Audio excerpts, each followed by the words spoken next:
Hello friends, कैसे हैं आप लोग। तो चलिए आज हम बात करते हैं एडिमा के बारे में। जनरल एग्जामिनेशन की जो हमारी सीरीज़ थी पिकल, उसमें हम बहुत सारी चीज़ें बात कर चुके हैं और आज का दिन एडिमा के ऊपर है। ठीक है, तो एडिमा के बारे में जानेंगे। सबसे पहले डेफिनेशन समझते हैं। Abnormal accumulation of fluid in the interstitium space, इसको हम बोलते हैं एडिमा। ठीक है, सूजन, इसको शुद्ध हिंदी भाषा में अगर मैं सामान्य भाषा में बोलेंगे तो सूजन बोलेंगे।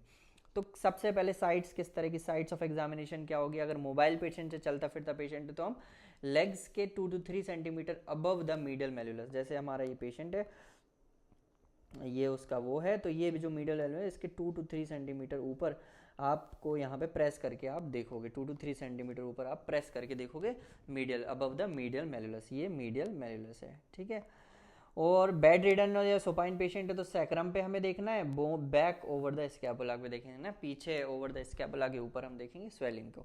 To check abdominal wall oedema, अगर पेट के ऊपर एडिमा है, सूजन है, पेट के ऊपर सूजन है, तो pinch the skin over the abdomen, pinch करना रहेगा, स्किन को हमें पिंच करना रहेगा। ठीक है, ये दो तीन चीज़ें आपको ध्यान में रखना है। अब टेक्निक क्या है, वो ये press the skin and subcutaneous tissue for at least 15 to 20 seconds against a bony prominence except for abdominal wall, जहां पे आप पिंच करोगे, है ना, स्किन और सबक्यूटेनियस टिश्यू को पिंच करोगे आपस में, क्योंकि वहां पे तो बोनी प्रोमिनेंस मिलेगा नहीं, तो इसलिए हम एब्डोमिनल वॉल में पिंच करेंगे और बाकी जगह बोनी प्रोमिनेंस के अगेंस्ट में आपको प्रेस करना है। तो आपको एडिमा का समझ में आ जाएगा कि वो पिटिंग है, नॉन पिटिंग है, इस तरीके से। तो ये देखो, ये इस तरीके से यहाँ पे जो लोकेशन है वो आप यहाँ पे देख सकते हो। ठीक है, ये जो मीडियल मेलुलस है, मीडियल मेलुलस के लगभग 2 से 3 सेंटीमीटर पे ये आपको प्रेस कर रहे हैं यहाँ पे। ठीक है, समझ में आया, पीडल एडिमा को देख रहे हैं।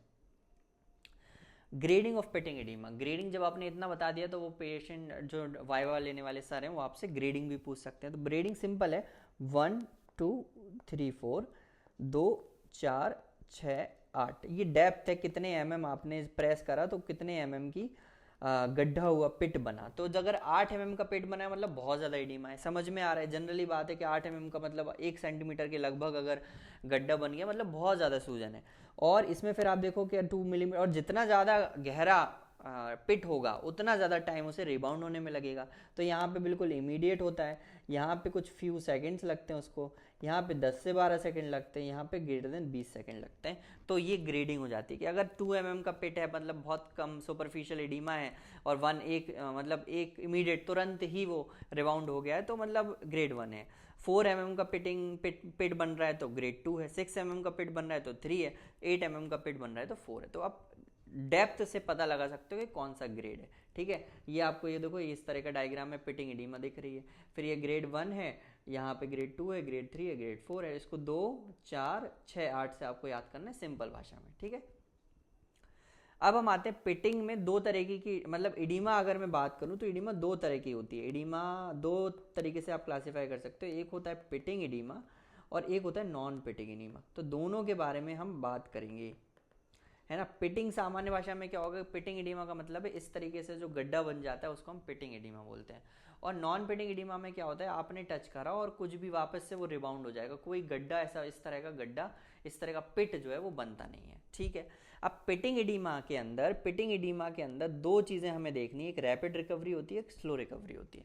अब रैपिड रिकवरी में एक में क्या, सीरम प्रोटीन लो होता है और एक में सीरम प्रोटीन हाई होता, मतलब नॉर्मल होता है। सीरम प्रोटीन लो होगा तो प्रोटीन्स का जो ऑन्कोटिक प्रेशर है वो भी कम होगा, लेकिन सीरम प्रोटीन नॉर्मल रहेगा। लेकिन एडिमा क्यों ही, क्योंकि एडिमा हाइड्रोस्टेटिक प्रेशर के कारण हुई। ब्लड वेजल्स में बहुत ज़्यादा प्रेशर था, उन्होंने डाला तो जो ब्लड था, हल्का सा जो फ्लूइड था वो ऊज आउट होकर के बाहर आ गया, प्रेशर होने के कारण ना, प्रेशर बहुत ज़्यादा था तो ये हाइड्रोस्टेटिक प्रेशर हो गया।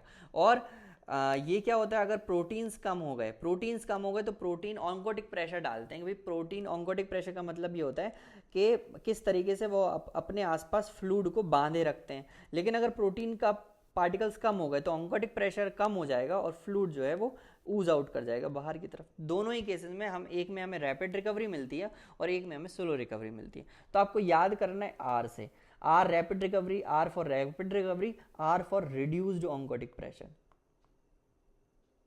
है ना, और R for reduced serum protein. तो reduced serum protein, R for ऐसे याद करो, R for reduced serum protein, और रिड्यूस्ड सीरम प्रोटीन होगा तो रिड्यूस्ड ऑन्कोटिक प्रेशर, ऑब्वियस सी बात है, हो गई। जब सीरम प्रोटीन कम होगा तो प्रोटीन लगाने में, प्रोटीन जो है ऑन्कोटिक प्रेशर लगाता है वो भी कम हो जाएगा। तो ऐसे आपको याद करना है, ठीक है।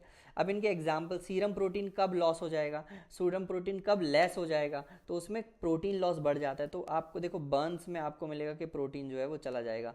नेफ्रोटिक सिंड्रोम में प्रोटीन की डेफिशिएंसी हो जाती है ना, यूरिन के अंदर जो है प्रोटीन जा रहा होता है। फिर बॉवल डिजीज़ के अंदर प्रोटीन लॉस हो जाता है ना, प्रोटीन एब्जॉर्ब भी नहीं हो पा रहा है, तो ये दिक्कत है। प्रोटीन डाइजेस्ट नहीं होगा तो प्रोटीन वैसा का वैसा शरीर के अंदर से, बावल से बाहर चला जाएगा।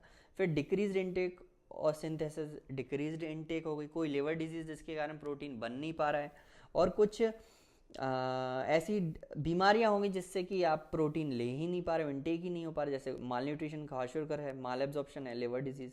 तो इन सब चीज़ों में रिड्यूस्ड प्रोटीन होता है, उसके कारण से रिड्यूस्ड ऑन्कोटिक प्रेशर होता है, रिड्यूस्ड प्रोटीन होता है जिसके कारण से रिड्यूस्ड ऑन्कोटिक प्रेशर होता है, और जिसके कारण से रैपिड, मतलब रैपिड रिकवरी, उसकी जल्दी से रिकवरी, रैपिड से याद रखो, रैपिड रिकवरी होती है। प्रोटीन ना होने के कारण से वो जल्दी से पिट जो है वो रिकवर हो जाता है, ठीक है। दूसरी तरफ में पिटिंग इडीमा के अंदर स्लो रिकवरी होती है। स्लो रिकवरी मतलब 40 सेकंड से ज़्यादा का टाइम लग जाता है। अब इसमें क्या होता है, हाइड्रोस्टेटिक प्रेशर बढ़ा हुआ होता है, जो ब्लड वेजल्स होती है उसके अंदर जो प्रेशर होता है वो बढ़ा हुआ होता है, जिसके कारण से जो फ्लूइड है वो ऊज आउट कर जाता है। इसमें नॉर्मल सीरम प्रोटीन नॉर्मल रहेगा। कौन कौन से ऐसे केसेस होते हैं, कॉजेज क्या हैं, जिसमें कि जो आपका हाइड्रोस्टेटिक प्रेशर जो है वो बढ़ा हुआ रहता है, तो सिस्टेमिक वीनस हाइपरटेंशन अगर होगा, उन सारे सभी केसेस में ये दिक्कत आ जाएगी, ठीक है। तो इसमें कंजेस्टिव हार्ट फेलियर आ जाएगा, इसमें पेरिकार्डाइटिस आ जाएगा, इसमें ट्राइकस्पिड वॉल्व डिजीजेस आ जाएंगी, हार्ट से रिलेटेड कंडीशंस आ जाएंगी। लोकल वीनस हाइपरटेंशन भी हो सकता है, सिस्टेमिक वीनस हाइपरटेंशन होगा, फिर लोकल वीनस हाइपरटेंशन भी हो सकता है। ये सिस्टेमिक है, ये लोकल है। लोकल में क्या क्या होगा, डीप वेन थ्रोम्बोसिस हो जाएगा, इंफीरियर वेने कावा सिंड्रोम हो जाएगा। ये दोनों केसेस में बीपी जो है बढ़ा हुआ मिलेगा, हाइड्रोस्टेटिक प्रेशर, ब्लड प्रेशर बढ़ा हुआ मिलेगा, हाइड्रोस्टेटिक प्रेशर बढ़ा हुआ मिलेगा, तो जो फ्लूइड है वो पास आउट करके एडीमा होकर के बाहर आ जाएगा, ठीक है। तो ये समझ में आ गया, पिटिंग एडीमा के अंदर ही दोनों केसेस आते हैं हमें। अब हम समझते हैं एग्जांपल्स। ये जो डायग्राम आप देख रहे हो, ये एक नॉर्मल बच्ची है, और लेकिन जब उसे नेफ्रोटिक सिंड्रोम का अटैक आया, नेफ्रोटिक सिंड्रोम हुआ, तो ये इस तरह की हो गई है ना, फेशियल एडीमा, फेशियल पफिनेस। ये जो डायग्राम आप देख रहे हो, ये क्वाशोरकर है, माल न्यूट्रिशन का बच्चा है, जिसको कहा खाशोरकर है ना, खाशोरकर, इसकी स्पेलिंग देख लेना, खाशोरकर है। इसकी माल न्यूट्रिशन के बच्चे में आपको ये आप पिटिंग देख रहे हो, ठीक है। फिर ये जो एक डायग्राम है डीप वेन थ्रोम्बोसिस का है, जिसमें कि लोकल हाइपरटेंशन के कारण से हाइड्रोस्टेटिक प्रेशर बढ़ा है, और जिसके कारण से एडीमा जो है वो बढ़ गई है, ठीक है। जो ब्लड है, ब्लड वेजल्स में से जो फ्लूइड है वो बाहर आ गया है, ठीक है। तो ये ध्यान में रखना है। अब हम बात करते हैं नॉन पिटिंग इडीमा के बारे में। नॉन पिटिंग इडीमा, जिसको आप ब्राउनी इडीमा बोलते हो, इसमें मेन जो मैकेनिज्म होता है वो होता है लिम्फ इडीमा के कारण, मतलब लिम्फ फ्लूइड एक्यूमुलेट हो जाता है। यहाँ पे लिम्फ फ्लूइड एक्यूमुलेशन होता है, जिसके कारण से एडीमा हो रही है। अब इसमें क्या क्या हो सकता है भैया, लिम्फ का जो फ्लो है अगर वो ऑब्स्ट्रक्शन हो जाए तो भी ये दिक्कत हो जाएगी, मेनली यही कॉज होता है, ठीक है। डज नॉट पिट, अब इसमें does not pit and recover in few seconds. Non tender होता है, स्किन शोज हाइपर केरेटोसिस, इसमें स्किन चेंजेस आने लगते हैं, क्योंकि स्किन में अब इतना ज़्यादा लिम्फ फ्लूइड है और स्किन बहुत टाइम तक एकदम लूज स्किन रहेगी, तो उसमें इन्फेक्शन वगैरह से हाइपर केरोटिक चेंजेस आने लगेंगे, ठीक है। लिम्फेटिक ऑब्स्ट्रक्शन के कारण ये होता है। कॉजेज क्या है, मिक्स्ड एडीमा है, हाइपोथायराइडिज्म में मिलेगा, प्री टीबियल मिक्स्ड एडीमा है, ग्रेव्स डिजीज मिलेगी। नॉन पिटिंग एडीमा के ये रीजंस है। अपर लिम्ब में ब्रेस्ट कैंसर के अंदर मिलेगा, रेडिएशन इंड्यूस्ड है ना, ब्रेस्ट कैंसर में एक्सिलरी डिसेक्शन जब करते हैं उसके बाद एक रिस्क फैक्टर या एक कॉम्प्लिकेशन होता है कि जो अपर लिम्ब की लिम्फेडीमा हो जाएगी। लोअर लिम्ब में आप जाओगे तो एप्लेजिया क्यूटिस है, कंजेनिटल कॉजेज में प्रिकॉक्स है, टार्डा, मिलरॉय डिजीज है, मीक्सस डिजीज में। फिलेरियासिस आपको याद करना है, फिलेरिया कुछ अच्छे छोटे छोटे हैं ना, फिलेरियासिस आप याद कर लो। रिकरेंट स्ट्रेप्टोकोकल इन्फेक्शन में, मैलिग्नेंसीज में आपको ये नॉन पिटिंग एडीमा मिलेगी, ठीक है। ऊपर एक ब्रेस्ट कैंसर का याद करना, ये इंपॉर्टेंट है। प्रीटीबल मिक्स्ड एडीमा, ग्रेव्स डिजीज में आप याद कर लो। ये देखो, ये जो डायग्राम है ये नॉर्मल पेशेंट है, लेकिन ये फिर आपको मिक्स्ड एडीमा का जो हाइपोथायराइडिज्म का पेशेंट है उनको आपको दिख रहा है, ठीक है। ये हाइपोथायराइडिज्म का पेशेंट है, ये नॉर्मल पेशेंट है। तो ये आपको मिक्स एडिमा की स्वेलिंग है। और प्रीटिबियल मिक्स एडिमा को होती है, ये हाइपरथायराइडिज्म में मिलता है, हाइपरथायराइडिज्म में मिलता है, ये शिनोफ्टीविया में आपको मिलेगा, शिनोफ्टीविया में मिलेगा। ठीक है, ये जो डायग्राम है ये फिलेरियसिस का है।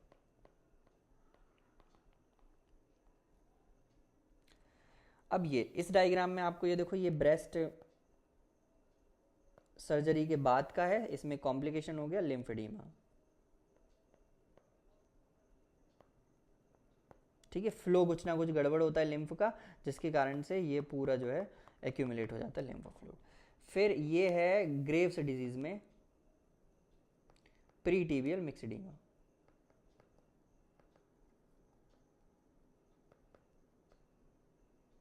ठीक है, मिक्स एडिमा हाइपोथायराइडिज्म का फीचर है, ये बात ध्यान में रखना, लेकिन pretibial mix oedema Graves disease का फीचर है।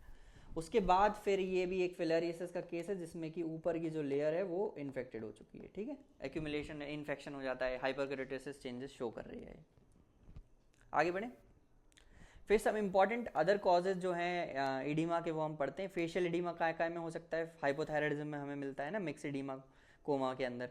एलर्जीज में अगर एडिमा मिल सकता है, नेफ्रेटिक सिंड्रोम में फेशियल एडिमा मिल सकता है। एंजियो एडिमा जो होता है, क्विंकीज एडिमा होता है, जो कि ड्रग का साइड इफेक्ट हो सकता है, तो वो आपको मिल सकता है। ठीक है, न्यूरोजेनिक एडिमा क्या होती है, सेकेंडरी टू ऑटोनोमिक डिसफंक्शन, कोई ना कोई इंजरी हुई, ट्रॉमेटिक ब्रेन जो उससे इंड्यूस हो जाती है एडिमा, ये पल्मोनरी एडिमा के रूप में आपको मिलती है ना। उसके बाद ड्रग इंड्यूस्ड एडिमा होती है, तो सर्टेन ड्रग्स आप याद रख लो, कॉर्टिकोस्टेरॉइड से याद कर लो, है ना, एस्ट्रोजन से याद कर लो, एनसेड से याद कर लो, ये पेपर में बोलने लायक है। हमेशा ध्यान रखो, एग्जाम में आपको 2-2 3-3 वर्ड्स याद करने हैं, 4 ऐसे पढ़ के नहीं जाना है, आपको रटा होना चाहिए कि भैया ड्रग इंड्यूस्ड एडिमा कॉर्टिकोस्टेरॉइड होता है, एस्ट्रोजन होता है, एनसेड्स होता है। ठीक है, इंसुलिन होता है, इंसुलिन भी याद कर सको तो याद कर लेना। फिर मे थर्नर सिंड्रोम, अगर आपने सब कुछ बता दिया तो एक क्वेश्चन ये पूछ सकता है मे थर्नर सिंड्रोम क्या हो सकता है। तो इसमें हमें बताना है कि compression of left iliac when होती है by the right common iliac artery, right common iliac artery से कंप्रेशन होता है लेफ्ट इलियक वेन का, जिसके कारण से लेफ्ट लिम्ब में, जिसके कारण से लेफ्ट लिम्ब में जो है लेफ्ट लिम्ब में इलियक वेन के कारण से लेफ्ट लिम्ब में वीनस रिटर्न नहीं हो पाता और वहाँ पे पूरा सा एकदम एडिमा होने लगता है। ठीक है, और ये दूसरा पैर जो है वो नॉर्मल रहता है ना। Right common iliac against the lumbar spine के अगेंस्ट वो कंप्रेशन होती है। इमेजेस हम देखेंगे। इडियोपैथिक एडिमा में क्रॉनिक बायलेटरल पिटिंग एडिमा होती है। ठीक, आया समझ में? चलिए, तो अब इस डायग्राम में हम समझते हैं ट्रॉमेटिक ब्रेन इंजरी। इस डायग्राम में हमें देखना है कि किस तरीके से न्यूरोजेनिक पल्मोनरी एडिमा होती है। तो एक छोटा सा मैं आपको बता दे रहा हूँ कि इस तरीके, क्योंकि वो समझ में नहीं आ रहा है कि देखो जैसे ही ब्रेन ट्रॉमा कुछ भी होता है तो मैसिव कैटेकोलमाइन रिलीज होता है, उसके कारण वीनो कंस्ट्रक्शन होता है, जिसके कारण इंक्रीज्ड वीनस रिटर्न होता है, पल्मोनरी कंजेशन होता है, लीकी पल्मोनरी कैपिलरीज होती है और पल्मोनरी एडिमा हो जाता है। इसको समझने के लिए देखो, जैसे ही मैसिव वीनस रिटर्न जो है बॉडी में से जो रिटर्न है वो बढ़ जाएगा, वीनस रिटर्न यहाँ से बढ़ेगा, तो जैसे ही ये बढ़ा तो इधर पे प्रेशर बढ़ेगा, तो ये प्रेशर बढ़ेगा, यहाँ पे प्रेशर बढ़ेगा, और ये जो प्रेशर है पूरा लंग्स में चला जाएगा, तो लंग्स में जो है वो लंग्स में प्रेशर बढ़ेगा, जिसके कारण एडिमा होगी। ठीक है, उसके साथ ही साथ में एक्यूट हाइपरटेंशन यहाँ पर हो रहा है, यहाँ पे हाइपरटेंशन हो रहा है। अब हार्ट की तरफ में जिसके कैटेकोलमाइन से हाइपरटेंशन होगा, जिसके कारण सब एंडोकार्डियल इश्चीमिया इन्फार्क्ट हो सकता है, इम्पेयर्ड लेफ्ट वेंट्रिकुलर कॉन्ट्रैक्टिलिटी, थोड़ा सा इश्चीमिया वगैरह होगा तो यहाँ पे जो कॉन्ट्रैक्टिलिटी है वो कम हो जाएगी। इसकी कॉन्ट्रैक्टिलिटी कम होगी, तब वही बात है कि यहाँ पे जब ब्लड रुकने लगेगा, यहाँ पे जब ब्लड रुकने लगेगा तो ये जो उसका जो पूरा असर यहाँ पर जो पल्मोनरी प्रेशर है वो फिर से पल्मोनरी इसको एंट्री खाली नहीं हो रहा है, यहाँ पे प्रेशर बढ़ेगा, तो ऑब्वियस सी बात है राइट एट्रियम में लेफ्ट वेंट्रिकल से लेफ्ट एट्रियम में लेफ्ट वेंट्रिकल कनेक्टेड है लंग्स से, तो यहाँ पर भी प्रेशर पड़ेगा, तो ultimately acute left ventricular failure होगा, जिसके कारण एलिवेटेड प्लाज्मा वॉल्यूम होगा और पल्मोनरी एडिमा होगी। तो यहाँ से कुल मिला के दोनों ही पूरे लंग्स को आपको कवर कर रहे हैं और एडिमा करवा रहे हैं। ठीक है, तो न्यूरोजेनिक पल्मोनरी एडिमा यहाँ से शुरू है। मैसिव इनका जो मैकेनिज्म है वो मैसिव कैटेकोलमाइंस रिलीज के कारण होता है। ठीक है, फिर ये हमने पढ़ा था एक सिंड्रोम है, कौन सा वाला, मे थर्नर सिंड्रोम।